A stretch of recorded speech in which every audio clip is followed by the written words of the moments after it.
policy, and every time Lieutenant Governor Patrick was there. He's been with us on school choice. This is the third time he's passed this. He was in the trenches on fighting the culture war issues, DEI, gender mod, women's sports, drag queens, all of that. The tech advances that we made here, historic, first-time tech advances, there for that, the border, property taxes. He is the guy conservatives in Texas look for leadership. We're very happy to have him join us this morning. Ladies and gentlemen, the Honorable Dan Patrick.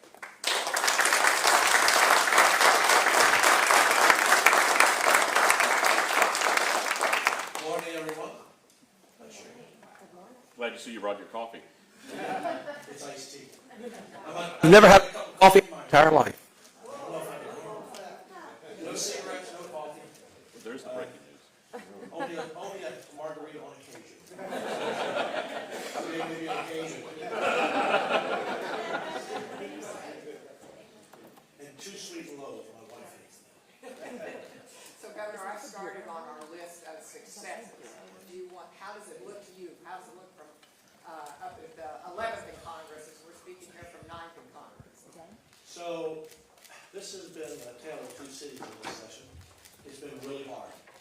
Probably the hardest session we've ever had, for lots of reasons, which we'll talk about. At the same time, very successful. Extremely successful on many fronts, except a couple of big ones, and that is property taxes, school choice, and a number of other bills which we'll talk about. But I did a little recap this morning of the 30 priority bills that we laid out. 15 of them passed as Senate bills. Another 7 passed as House bills on the same topic. Every bill doesn't have to be a House bill or a Senate bill. And then we have 3 on hold, which is teacher pay, the property taxes, and the compression part of that, and 5 died. So let me tell you the good news first. So what passed was Senate Bill 10, teacher retirement, for the first time ever at COLA. Senate Bill 12, the drag queen shows, keeping the drag queen performers away from children.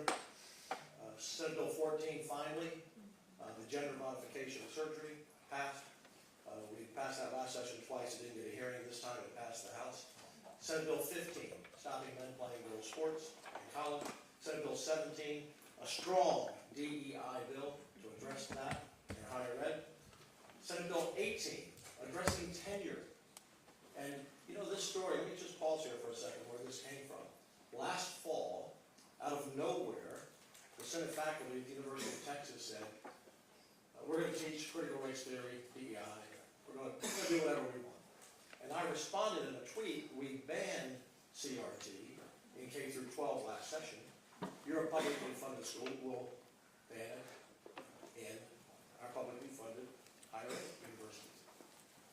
They responded, we do not pay attention and are not accountable to the Board of Regents or the legislature. I then said, I guess we have to look at tenure.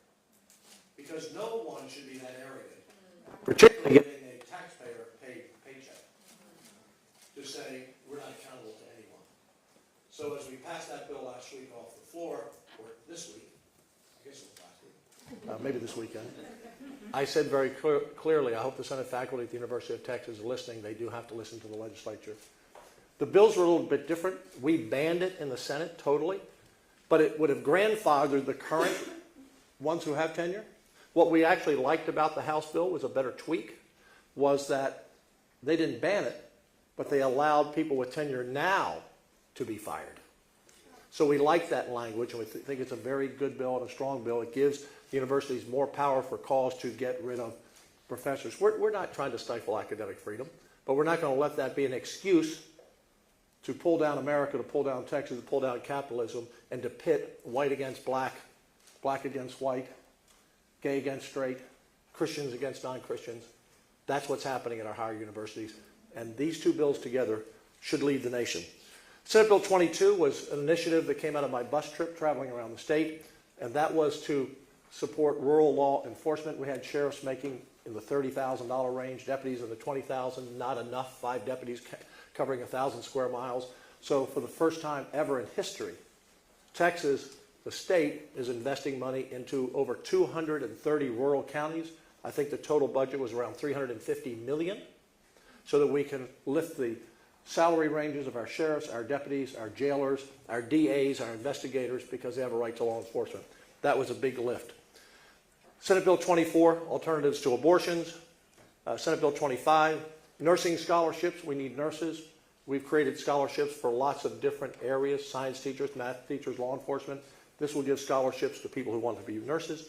Senate Bill 26, also out of my bus tour through 130 some cities.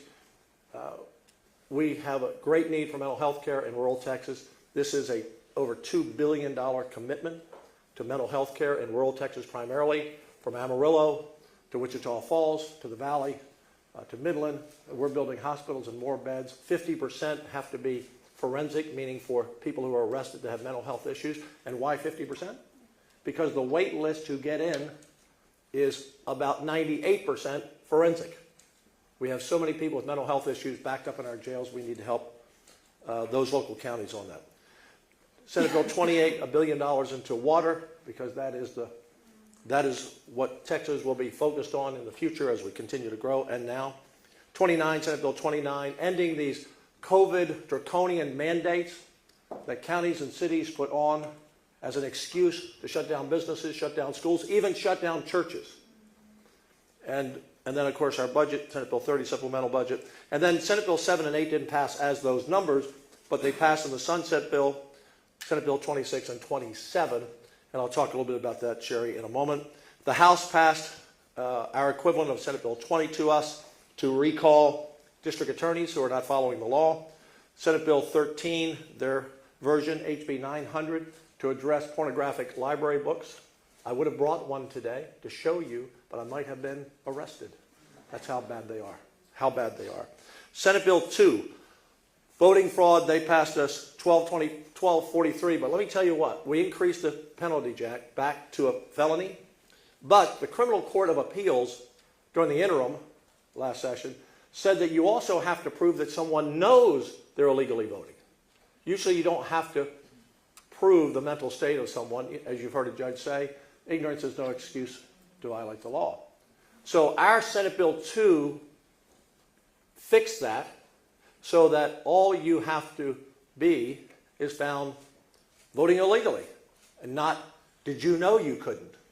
And so the House sent us a bill. They did not hear our bill to fix it, but it did restore it to a felony, but we still have to go back and fix that mental state reason.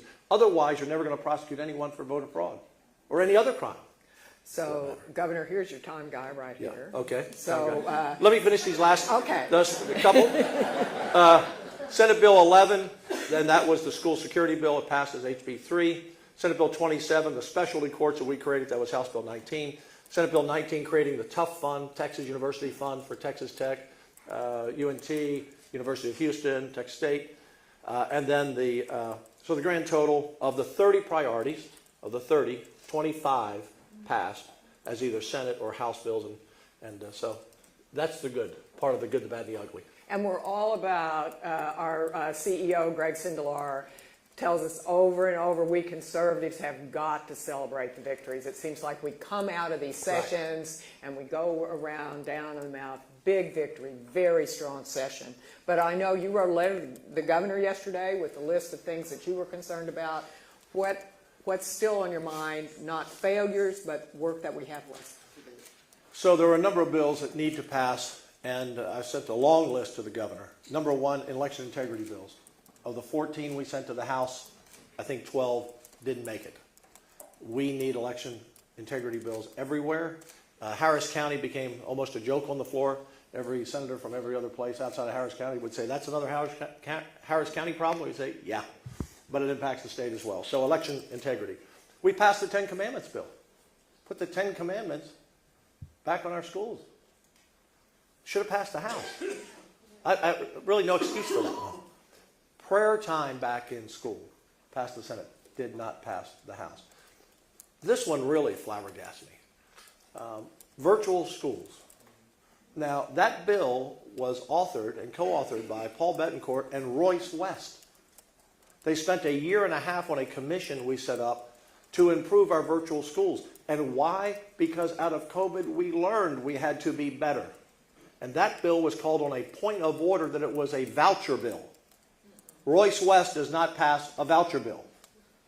So that needs to be brought back up. That made no sense at all. These points of order in the House, we'll get to that, were just a disaster in this session. No excuse. Donna Campbell had a bill on telehealth medicine. Telehealth is powerful, important, and needed, but we cannot let doctors who are pain pill doctors use it to prescribe dangerous drugs and to people they don't know who they are on the internet. So that bill needs to be restored. And a number of other important issues, like how about border?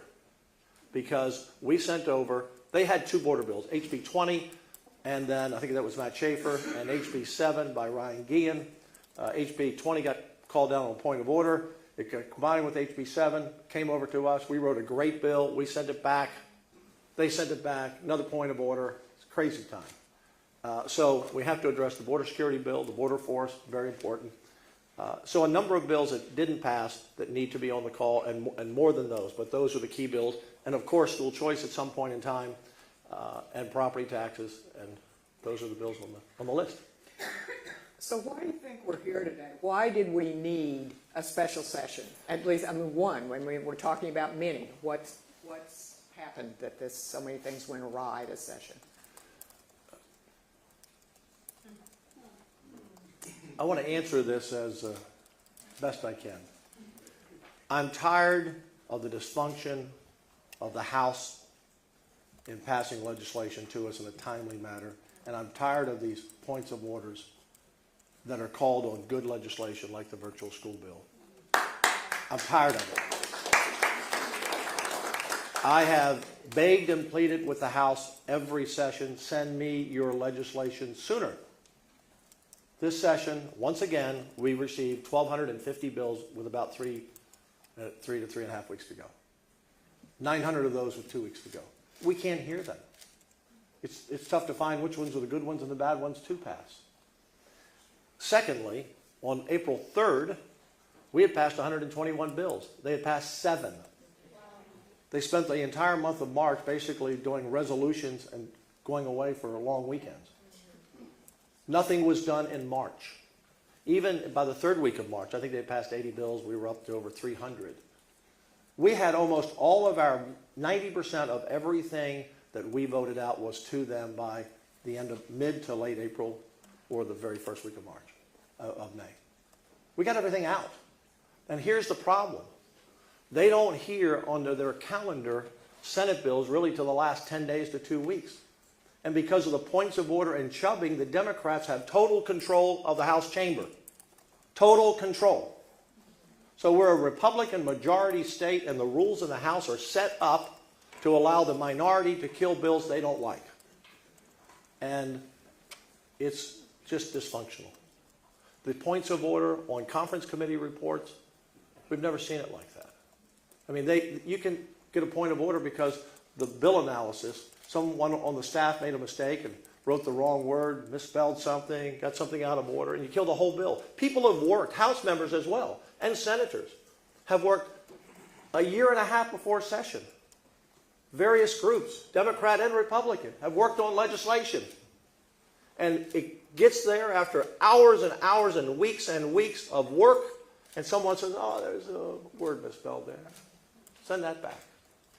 The only reason the Texas Senate passes the conservative agenda that we do session after session after session is because in 2015, when I became lieutenant governor, the rules were changed to benefit the majority. People get frustrated if they elect you and you go and say, well, you know, the Democrats did this. They chubbed this bill. I mean, you shouldn't be able to get up for 10 minutes and talk about artwork in Italy to kill a bill. That's not what the people expect from us. So I've said to members over there, change the rules. Give yourselves a fighting chance of the majority. Now in the Senate, people say, well, when we change the rules on the blocker bill, we're going to run over the Democrats. I think every session we pass 700, 800, 900 bills every session. And usually less than 25 are partisan bills. Everything else is bipartisan. Bipartisan. 99%. In the House, I have maybe 5 points of order in a year. They have that over there on a bill. You can't function. And it breaks my heart to see good legislation killed because of that. So if the House doesn't change the chubbing rules, if they don't move up their clock, if they don't go to work in March, we're going to be in the same situation as we have been forever. When I talk to the veterans, and I'm now a veteran of 17 years, I guess, I've been around longer than most in the Senate, but those before me say it's been this way forever. And it needs to change. So if that sounds like I'm being critical, I am being critical because it's killing bills that people want us to pass. So if you ever pass a budget out of the Senate, they usually pass unanimously. Yes. Which means that Senator Eckhart and Yes. Senator Hall Yes. are in agreement. Yeah, this time it passed 29-2, 29 and I to think two. That's close to unanimous. and every other budget passed either unanimous or 30-1. I think this is my fifth budget. We've had, what's that? 5 times 31 is 155. I think the vote is 150-5 total in 5 budgets. We come together. Look, I'm a conservative Republican. Everybody knows that. But we had some good legislation that came off the floor that were not partisan issues by different Democrat senators. They work with us. Here's the deal. When I was a senator and the blocker bill used to be 21, and we never had more than 20 Republicans, meaning the Democrats could block any bill, we would have to go up to the Democrats, even though it was 20-11. We'd have to go up to the Democrats and say, can we pass our bill today? Because bills were on the list. I mean, we're in the majority, 2011. Can we pass our bill today? So what was a practice became abused. And I believe in the House now, what was a practice, bipartisanship, has being abused. And if the Republicans continue to let themselves, and leadership lets the Democrats run the House, this is going to have to change. Because once we changed the blocker bill where we said you can't block us, come join us and help us, that's why we have bipartisanship on all these bills. They bring amendments. They say, yeah, how about this idea, that idea? We like to get bipartisan legislation. It's stronger to send it to the House. But for most of the last 2 weeks, I think Joe Moody and Chia and Trey Martinez-Fisher were running the House, not the Speaker. So yeah, I'm fed up about it. It's time to call it out. That's not what the people expect. And it's not like it was a close call. You and Governor Abbott won by about 1 million votes, didn't you? Yeah, we won by a lot of votes. And look, it's very hard to work with someone who does not communicate. On Friday, about a week and a half ago, I got a text from the Speaker saying, can I come over? I said, sure. It's the first time I've heard from him in 2 years. You'd be shocked by that. I haven't talked to him in 2 years, except to say hi, at some event. I happened to be talking to Ken Paxton before this, this event about the impeachment. But about six weeks ago, I was talking to Ken Paxton about some issue, and I mentioned I never hear from the Speaker. He said, Speaker's never returned one phone call from me, never had a meeting with me, I haven't talked to him in 2 years. Very hard to operate like that. So when he texted me and said, can I come over? I said, you bet. I should have had cookies. And he came over, and that's the day I took him out on the podium. Hey, I want to work with the other side. I can't work with the other side if I don't know who I'm working with, and 4 or 5 different House members came over, and they all say, I'm working for the Speaker. I don't know who's speaking for what. Sometimes they come on their own, and I appreciate that. There's some leaders over there. But it's just crazy that you won't talk to anybody. And let me say one other thing. Let me say this one, Sherry. Okay. We had the governor and I had about 12 hours of meetings over 2.5 weeks with generators to work on the grid. Great in-depth discussions, big generators, new players, all different people that are involved in the grid. The Speaker never came to one meeting. But he takes a position on policy. Well, you haven't been there. You haven't been there. So I don't get it.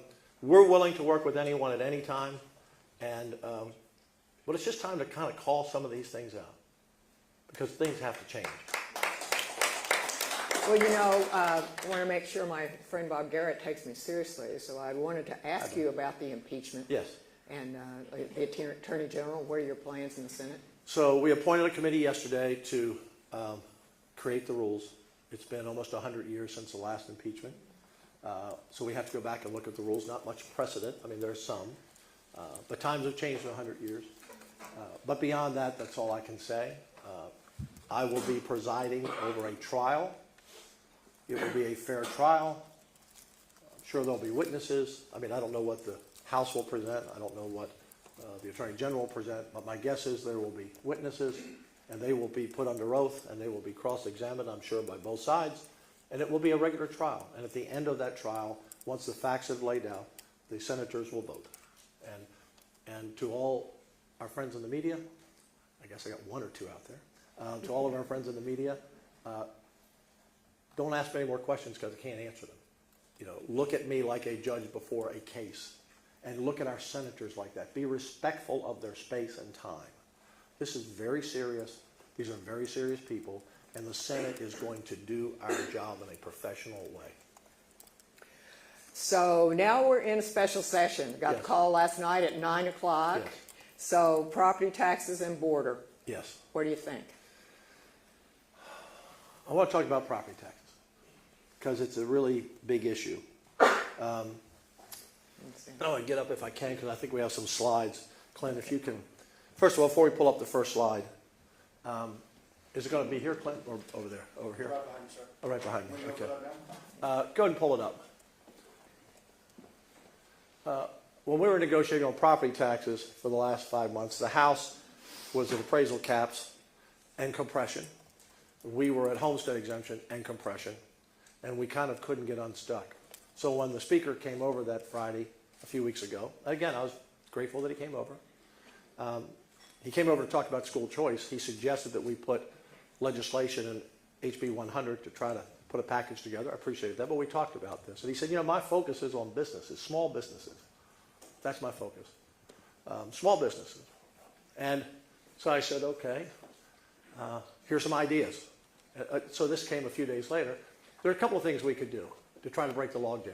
We could end the reporting for no tax due franchise tax because there are, this is an amazing statistic, there are about 2.6 million businesses in Texas. Only 166,000, Bob, pay the franchise tax. 166,000, because most are sole proprietorships or have other, or never actually operate even if they follow charter. So there are 1.7 million businesses that don't owe any tax, but they have to file. So let's get rid of that. That's ridiculous. It costs them a couple $100 just to say, I don't owe you any money. Number two, we could double the no tax due, because right now, if your revenues are under 1.25 million, you don't owe a tax. If we just doubled it to 2.5 million, we can take out 67,000 businesses. It was a cost of a couple $100 million a year to our budget, that's all. So literally, we could knock 40% off franchise payers off the rolls. Number three, we could cut the franchise tax another 10% on top of the 25% we did in 15. That would save business $1.2 billion. Or we could increase the personal property tax exemption. Now, if you don't own a business, you don't know what this means, but you have to pay tax on everything that's in your office, but you know, your desk, your phones, everything else. Let me get out of the way, Bob, unless you want a photo of me for the album. So those four ideas I laid out. Not interested. So if you're interested in saving small business money, any of these four directly save them more. Let's go to the next slide. No interest. So, we're coming back here. So they were talking about a 5% appraisal cap. And you know that almost every organization came out against it because it distorts the market. It eventually will have taxes go up because we can't control the tax rate then at the local level. But the Speaker wanted it on all businesses, all properties, homesteads, all residences, all, shopping centers, apartment, everything. And at 5%, this is what it would have cost us. It would have cost us $750 million over there in the first year, 1.7 in the second, 2.9 in the third, 4.1, and by 10 years from now, $13 billion of the budget. Unsustainable. That's math. You used to hear me say, I can't debate bad math. They never brought us any numbers in the entire time of the session. They never brought us any numbers on any proposal.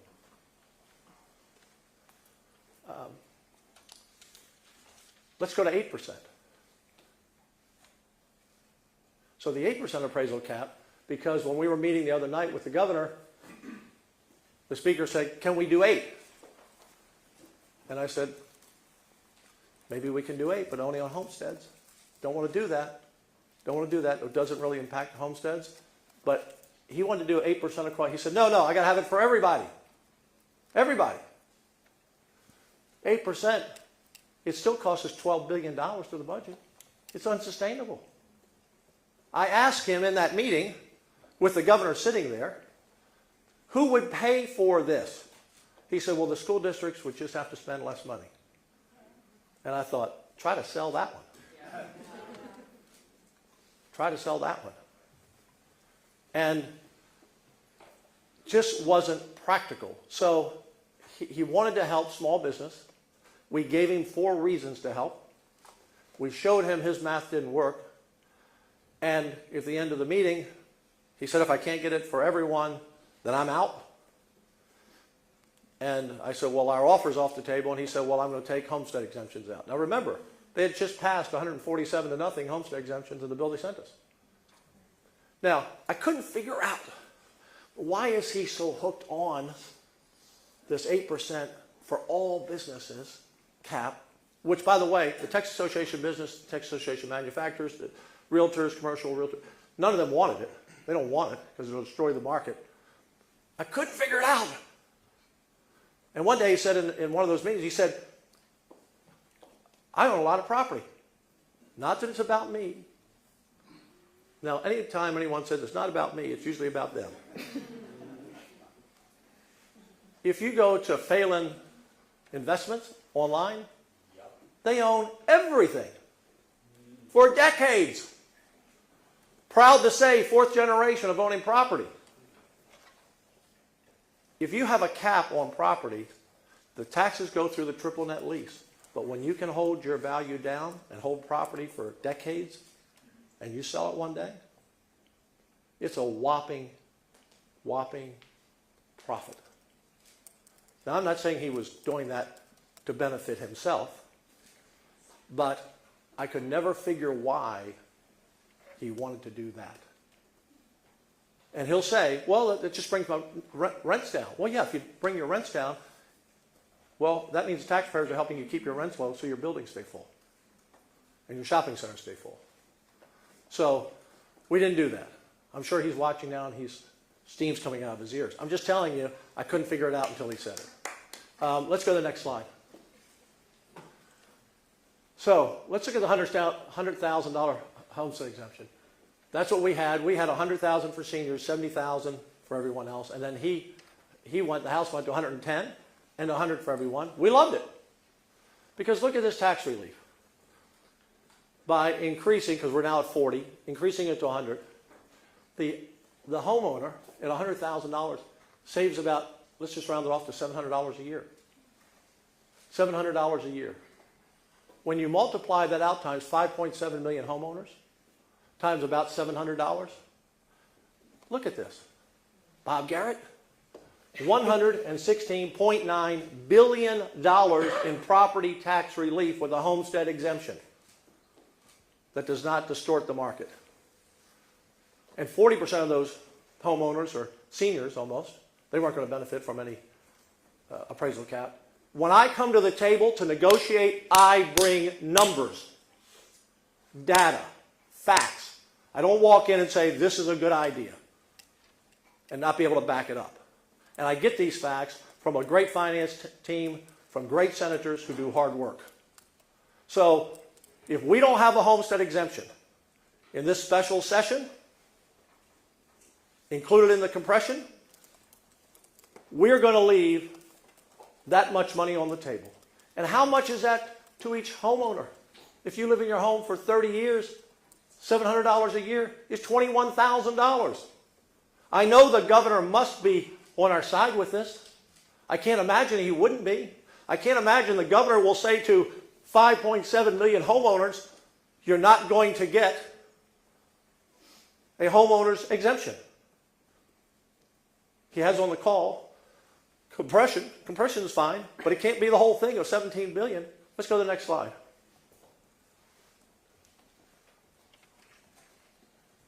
I want to show you this. So we have 17.6 billion. Again, I bring facts, I bring data, I bring numbers.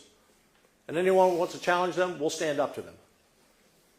If we do all compression, as the House offered us yesterday, by the way, on the last day, they said, if you'll do all compression, we'll sign the deal. I said, we're not doing all compression. We got to have homestead exemption. All compression saves you $710 on average. If you do 17.6 in all compression, 710. If you do 2/3 compression, again, compression's fine. If you do 2/3 compression and add homestead for the other third, look, $1,416.29. Take a photo of that. So if we do all compression, we are taking $700 out of the pockets of every one of the 5.7 million homeowners. $21,000 we are robbing from them. So I support compression. We did $5 billion in 19. In our current $17.6 billion budget, we have about $12 billion in compression and about 5.6 in homestead exemption. So we're not saying don't do some compression. But you can't do it all because look at the value you get. And I hear people say, well, compression will put us on a pathway to no property taxes. Compression is everlasting. No, the only thing that's everlasting is when you get an exemption, a homestead exemption. And let me tell you why I know the House knows that's good, and I know the governor supports this. I believe he supports this. It's because what did they put in HB 5? The new 313. The only reason we supported HB 5 in the Senate, by the way, was because it's another one of the incentive vehicles for dispatchable energy. And we eliminated the old 313s that I killed last session because I held the bill from going to the floor. Because 66% or so went to renewables, and we need more dispatchable. But what do they do in HB 5 that Governor Abbott loves and Dave Phelan loves? It gives exemptions. 10 years of exemptions. Hundreds of millions of dollars to businesses and exemptions.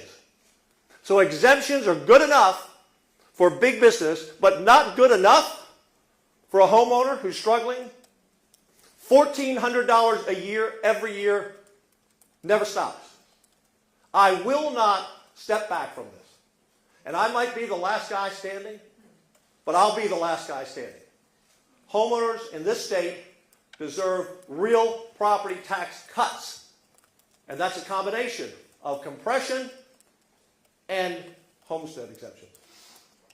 Let's go to the last slide.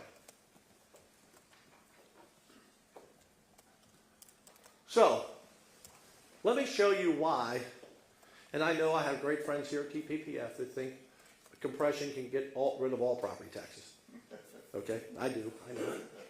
And friends on the outside. But Bob, I just look at you, Bob, because you've been hanging around for a long time. I recognize you more than some of the new ones, and Jack and others. Our budget this year is $321 billion.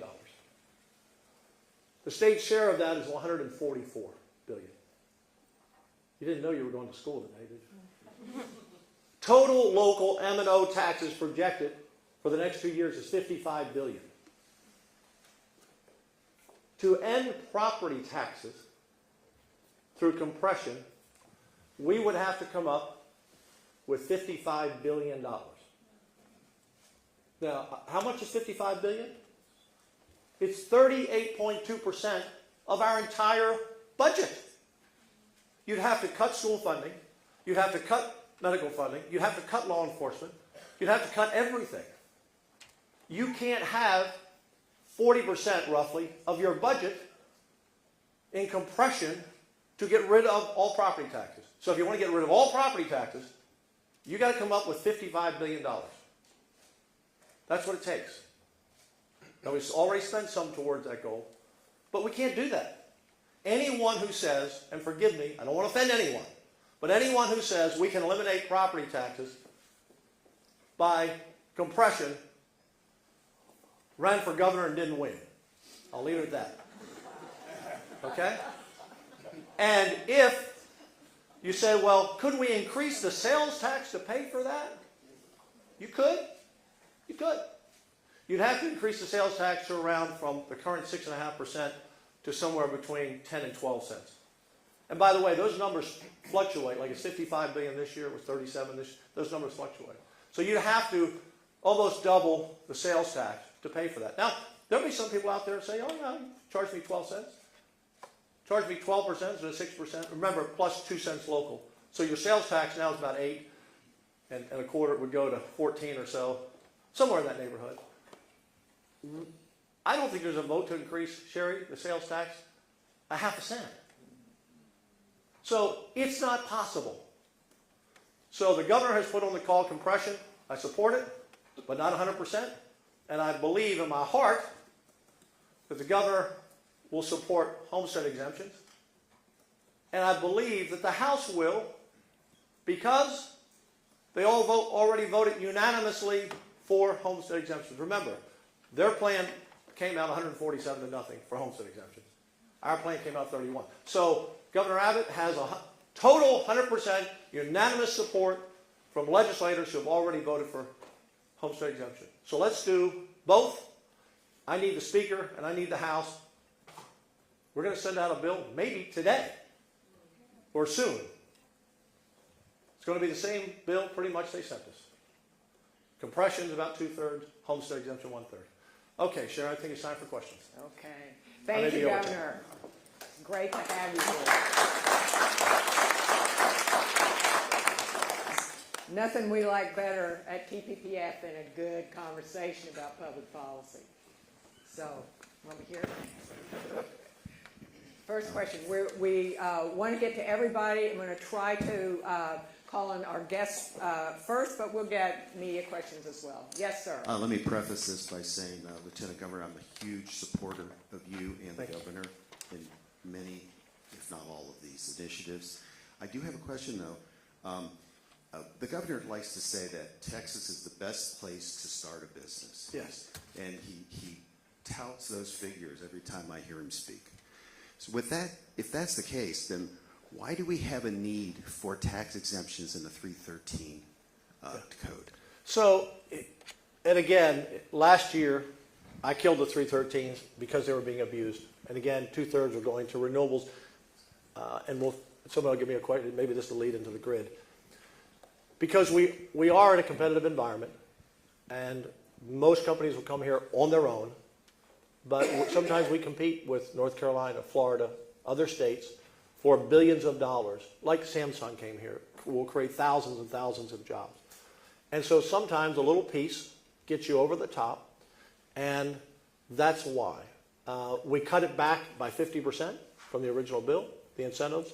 We have stringent work requirements in it, and we narrowed it down to manufacturing, technology, energy, dispatchable energy. Here's where we're on the grid. You heard the PUC, Peter Lake, chair say earlier this in Bloomberg a couple of months ago, we need the breath of God to get through the summer.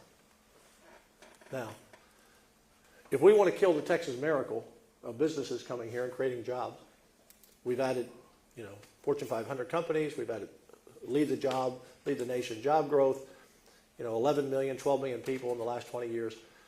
But you have to be able to turn the lights on. You can't sit in the dark. And we don't have enough dispatchable energy. We had 2% renewables in 2000. Today, around 35% or so, 38%. Another 10 years will be 60%. Wind and solar are fine as long as the wind's blowing and the sun's out.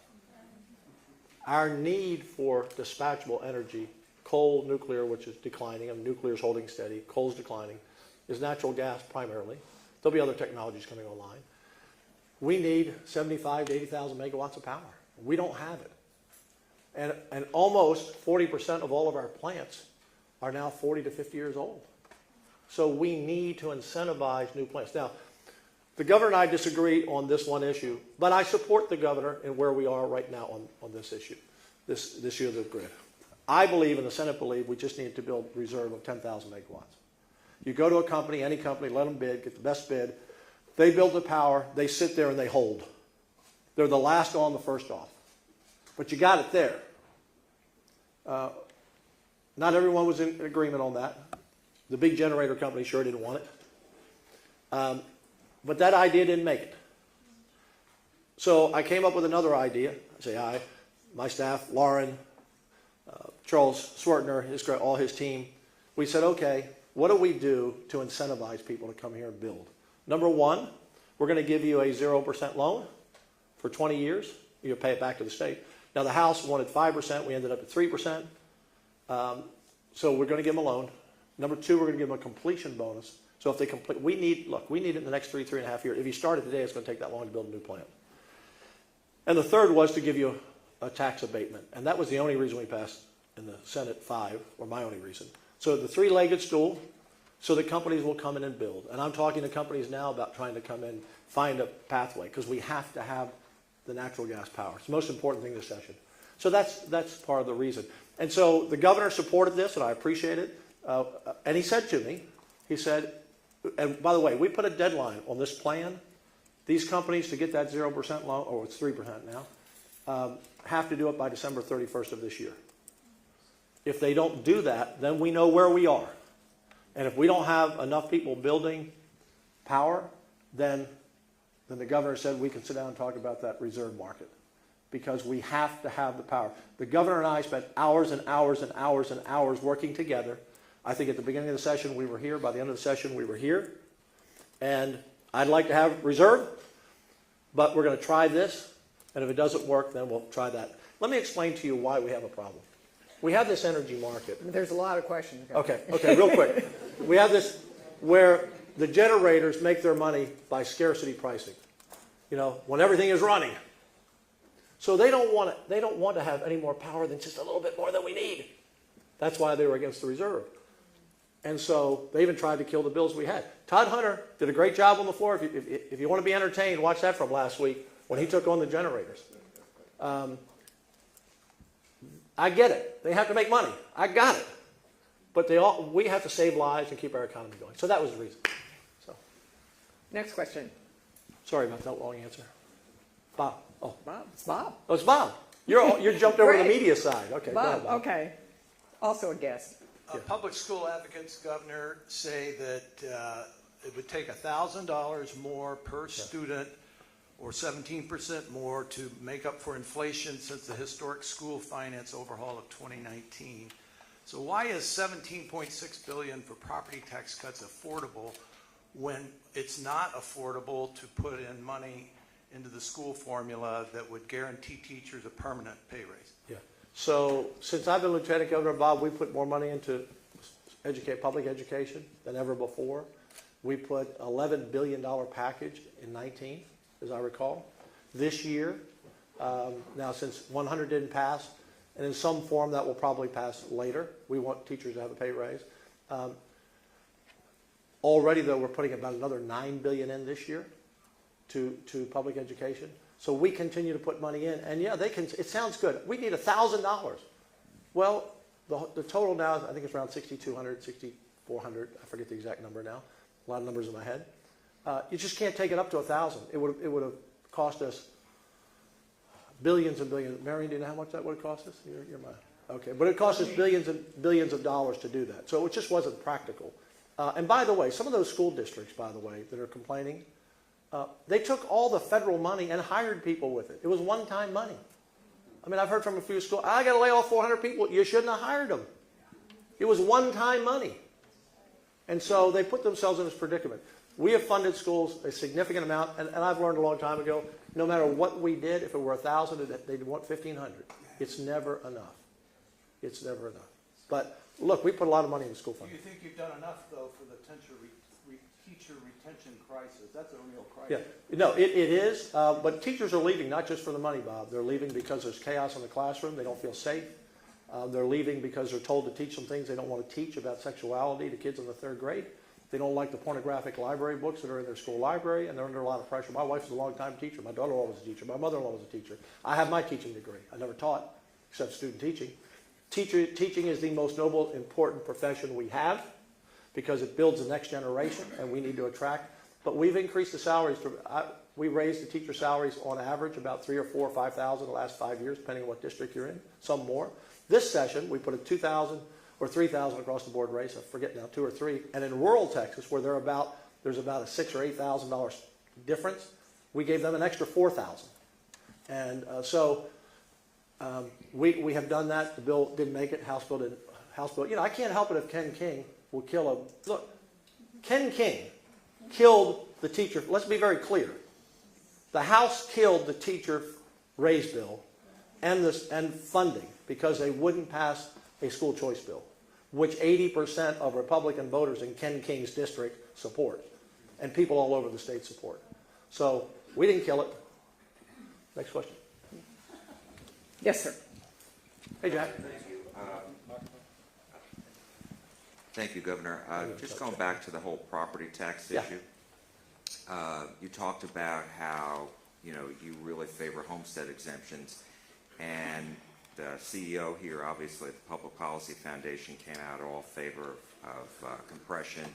You mentioned, or you referred to Don Huffines, but they're not saying to reduce, eliminate property taxes all in one swoop. They're saying do it gradually.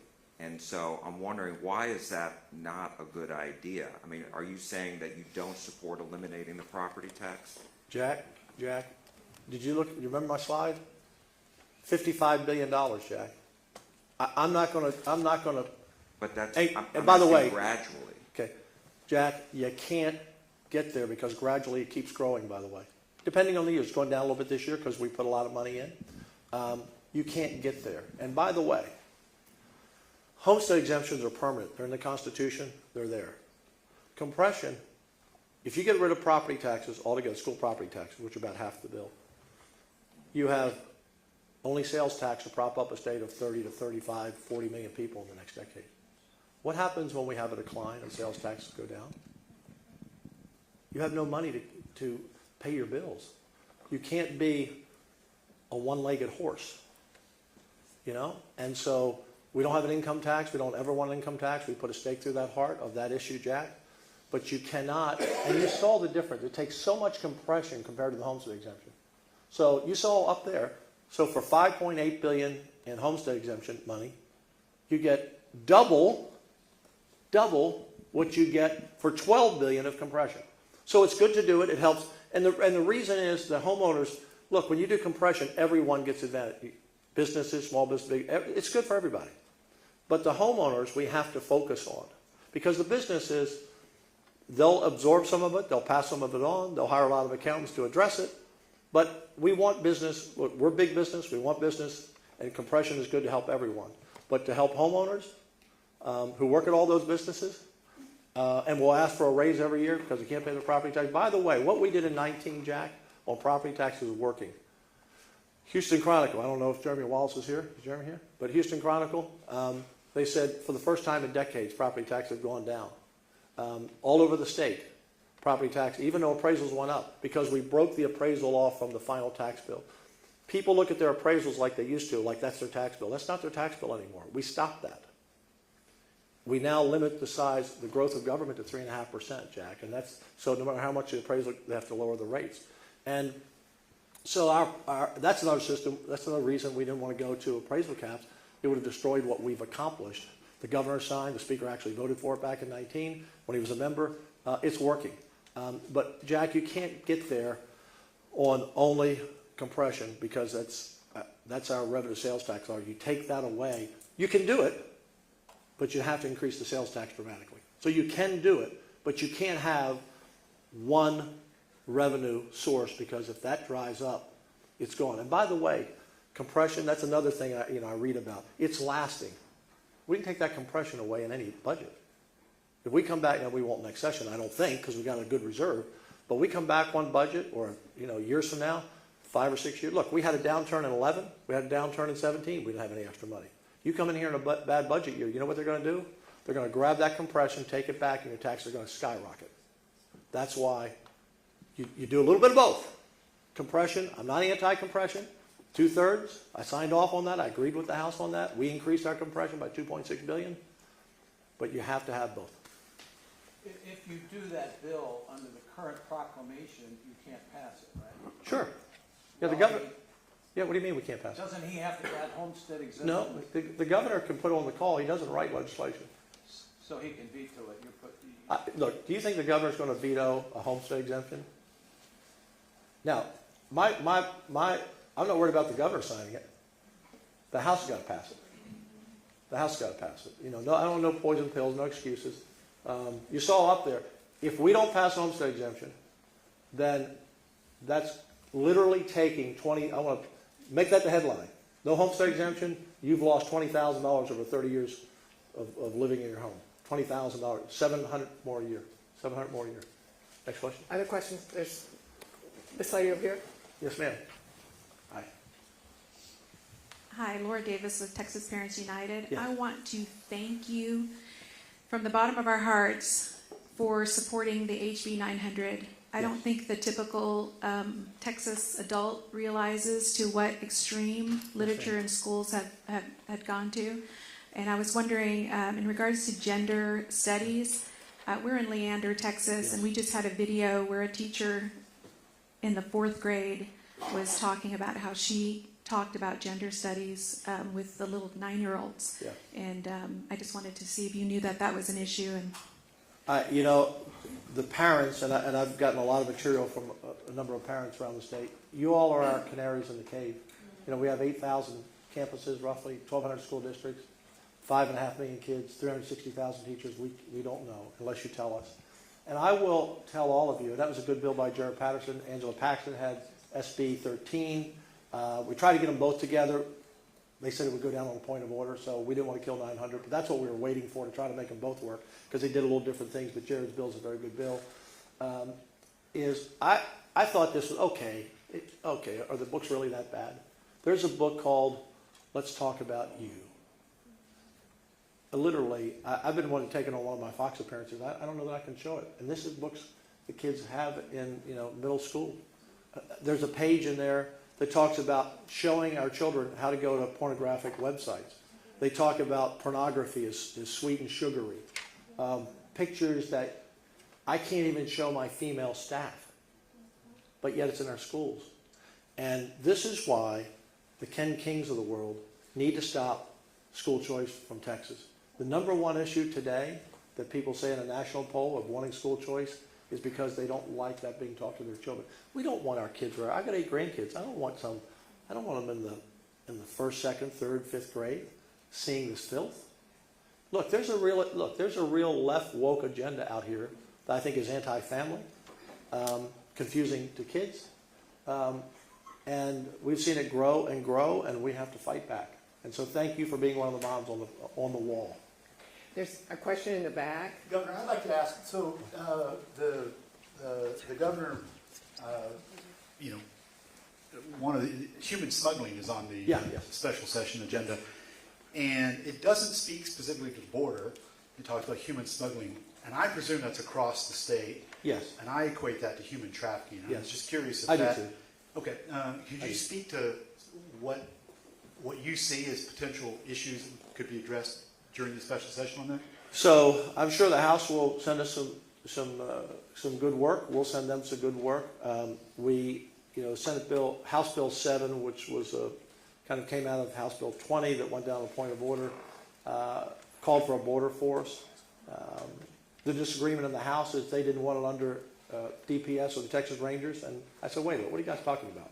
Don't want it under the Texas Rangers and DPS? Like, that's our border. That's our controlling law enforcement. You have to have an integrated network. But we set up a border force to be under a Texas Ranger, reporting to the governor, working side by side, because you have to integrate, all these commands. So I'd like to do that. The House sent us a bill that didn't have a fiscal note on it. I thought, you want us to hire 1,000 people, but you didn't put any money in the bill. These are the things that kind of puzzle me from this session. You send us a bill to hire 1,000 people and form a border force, and you know what that bill actually said? If they needed something, just go grab it from DPS. You need a plane, go get a plane. You need a car, take a car. I mean, it was a crazy bill. So we fixed it. And we sent it back, oh, no, we don't want it, because we don't want a Texas Ranger in charge of our border force. Excuse me? Okay, so border force, we need clamping down on smuggling the best we can, the child slavery. It's modern day sex slavery, and this president allows it to happen. Fentanyl, we know all those issues. We had a bill, 2424, by Brian Birdwell, that would have said if you cross the border illegally the first time, you go to jail for Class A misdemeanor, second time, state jail felony, and if you're a criminal, depending on the offense, you can go to jail for life. And the House didn't pass that bill. I'm asking them to pass that bill this time. So thank you. Let's do one more question. Wait, over there? I'm glad I'm not choosing. It's done. Okay, well, you don't have a microphone, so we'll do two. Let's do this one. Sorry, Clint. Hi, thank you for your time today. Sure. I'm just wondering how in a special session you foresee school choice passing, and if it does go through, will teacher pay raises be tied to it like they were in the regular? You know, I don't know. First of all, the second part of the question, I don't know. When Dave came over that day, and I didn't know why he was coming. I hadn't talked to him in 2 years. And I'm an easy guy to talk to. I'm the easiest guy that you can talk to anywhere. I like to talk. But he came over and he said, I have an idea. And I said, what's it? He said, put school choice on HB 100. And I said, really? He said, yeah. We get it all done. So let's try it again. There's no reason. Look, I think there was a button that they were wearing over there, Ken King, 24 people against school choice. If you're a House member and you're killing school choice, well then don't punish the other, 5.2 million students and parents in the state because you don't want it. Bracket your district out. Bracket your counties out. And guess what? They're going to hear it from the parents and say, what'd you do that for? So to those 24 anti-school choice Republicans, just bracket your school districts out. Just bracket them out. See if you have the courage to do that. Because they're going to get hell from those parents. Say, what about us? These are primarily Republicans who have an attachment somehow or another to the education system. Not 100%. They were on a school board. They were school day. And look, a senator has 1 million people. And so if there's one pocket somewhere on any issue that's unhappy with them, it's a broader view, and they can absorb some hits. But you're a House member. You're going to hear from a lot of people in a smaller area, and I think some worry about their election. But they're listening to the superintendents. They need to be listening to the parents. So I don't know how it will come out. But Well, this guy over here, Erica. Yes, thank you. Lieutenant Governor, I wanted to ask you, the words that you kind of used at the beginning of this were, it's a tale of two cities. Yeah. And I don't know how much you were watching the House floor yesterday. There was, I wasn't. I figured you were a little bit occupied. We were busy. There was a moment where essentially a big bipartisan group honored Speaker Dave Phelan and called him, I believe the words used were the best speaker they had known. Yeah. We have seen, obviously, the Attorney General had called on Phelan to resign. That ended up not being the main headline of the week. But do you anticipate, with this case that you've kind of built against Phelan, do you anticipate making any sort of similar call for him to resign? No, look, I'm not asking him to resign. I didn't put out that note. I'm not even suggesting that. I'm suggesting it. Run the House in a way that's functional, that we can get things done so we don't, every session, come up to getting 1,000 bills from them in the last week, and all the House members come over and say, can't you pass my bill? My bill's not passed. You sent us 800 in the last 7 days. I'm sorry. And quit squeezing us down to Senate bills in the last 10 days. They just need to, they would be so much happier if they did that. I mean, look, I don't know what they did over there. I'm sure they all love it, whatever. I know this, when some of them go back in their primaries this year, for those who voted for gambling, they may not think that was a good idea. For those who voted against gambling, they may not think it's a good idea because maybe the casinos will be primarying them. He made them cast a vote on a bill he knew we weren't going to hear because we didn't have, I said it all, we don't have any votes. Don't have any votes. But now there's a jersey on every one of those members on gaming. There's a jersey on every one of those members if they don't pass a homestead exemption for real this time. There's a jersey on them for a lot of bad votes that he forced. So I'm glad they love him today. When they go home in their primaries, we'll see how, if they still love him. But, Dade's a challenge. But I'm not asking him to be replaced. I'm not asking him to resign. But we just have to be. This should be easy. It's 3 Republican leaders. It should be easy. I shouldn't need to take Tylenol 3 times a day. It should be easy. Governor, thank you very much. It's 11 o'clock. Thank all of you, and I'm proud of my senators, all of them, in many ways. The other day, when the impeachment became real, our members got together and prayed. Because this is serious business. Sunday, the only Sunday that we're in session, the last Sunday, we had a church service. I started this 3 years ago on the Sunday. And the members come and they pray together and they sing. And then we went out on the floor and we held hands and we said the Lord's Prayer. Republican and Democrat in the Senate. I have some wonderful, wonderful people to work with. They're smart. They work hard. Both parties, many members are really Christ-centered, strong in their faith. And it allows us to make the tough calls. It allows us to do the work. And the House also, I know, have many strong people of faith as well. But I'm proud of my Senate. I'm proud of the Republicans. Brandon Craig, Charles Swertner, Joan Huffman, I go down the whole list. Man, they put in Paul Bettencourt, they put in all 19 of the Republicans and the Democrats. Look, we still don't have this chaos of points of order. We don't have this chubbing thing. Our Democrats get up and they debate, and maybe they debate for an hour. They have a chance to say what they want to say. But we don't have this chaos. And so I'm lucky to be the lieutenant governor, and I'm lucky to have these 31 senators, and especially my 19 Republicans, the most conservative body we've ever had in the Texas Senate. And I don't mean to offend anyone today with any of my remarks, but I didn't get elected to come here and sugarcoat anything for the voters. The voters need to know what's going on, and they're looking for a leader, and I intend to lead on the things that I think that matter to them. And if I rub a few people the wrong way, I'm sorry. Thank you all. God bless.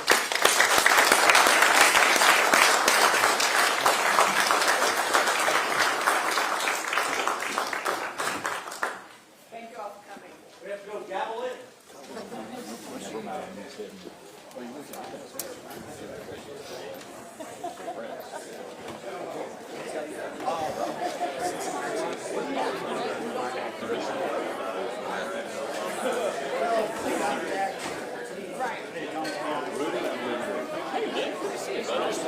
I would look out right there, Dan Patrick spilled tea.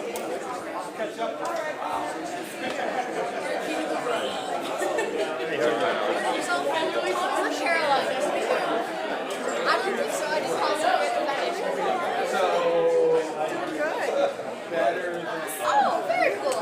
Well, nice to meet you.